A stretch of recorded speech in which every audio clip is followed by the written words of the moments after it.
Hi, I wanted to make a video today on relationships, just talk about that for a minute.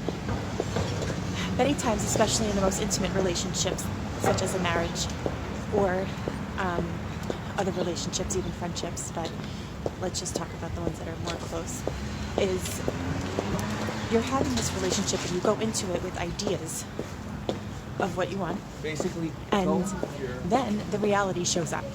Either you're getting that or you're not getting that. And either way, no matter what is happening, you are the one that is experiencing your life in that relationship. So even if your husband or your wife or whatever significant other is, however they are acting, and again, this is with any relationship, however they are acting that way. So because you don't have a magic wand and can't change them, there has to be a time when you can actually say, I'm not enjoying my life right now. Like somebody was just waving. They want to be on camera.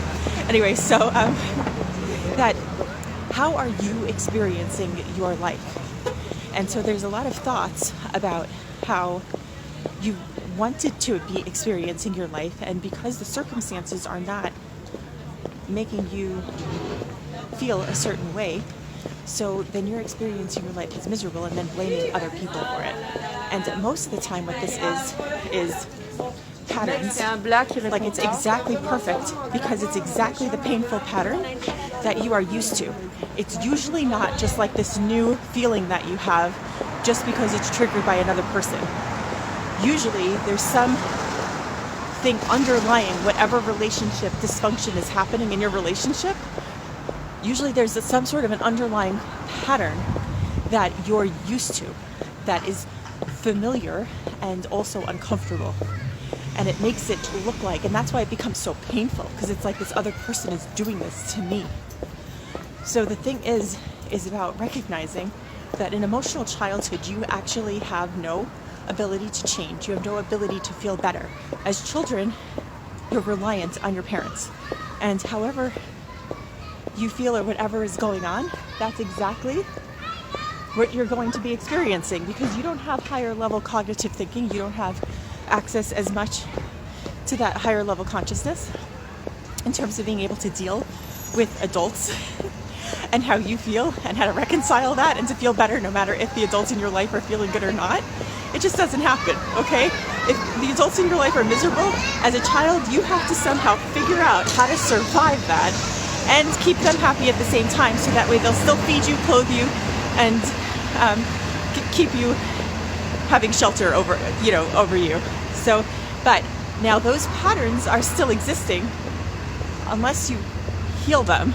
Those patterns still will exist when you go into a primary relationship, such as a marriage or a significant relationship. So it's really about getting to the root of that, and it might bring up trauma and it might bring up all of that stuff, which is why personally I think body work plus coaching is probably one of the most powerful combinations to be able to really move through and give your body the safety to know that it's safe, even if it's going to be experiencing different patterns.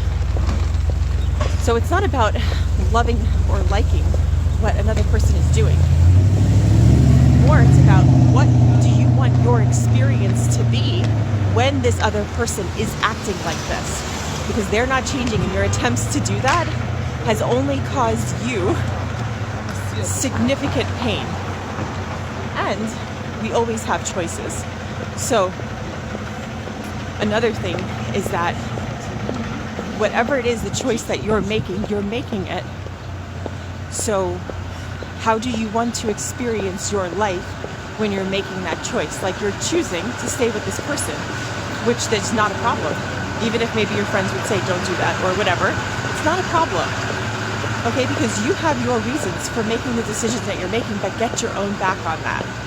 Like, get your own back on why you're doing the things that you're doing, and have that be okay, but you still can experience your life in a better way than you have been. Because the way that you're experiencing your life is dependent on how you're looking at your situation. And your healing of whatever needs to, in other words, if you're in pain, it's because there's some pattern that's being brought up that's causing extreme discomfort in you. So the pattern needs to be healed. So that way you're able to function in whatever kind of relationship you're in a way that you would like to show up, instead of needing to do the impossible, which will not happen but only cause you more strife, which is trying to change another person. Ironically, what ends up happening is when you create this level of safety and love in your own life from your own healing, it's remarkable how other people end up changing, but that's just a byproduct result. It's not why you do the work. And it's not always the way you're going to think, and it's not always the way you're going to show up, but it will always be beautiful, because healing is always beautiful. And healing inside yourself and then inside a relationship, that's really, really beautiful. Just seeing how you can actually function in a way that you weren't able to function before, and seeing how much you can grow and change regardless of how other people are acting. That is a level of amazing healing and freedom that you actually deserve. I think everybody deserves that. Lots of love.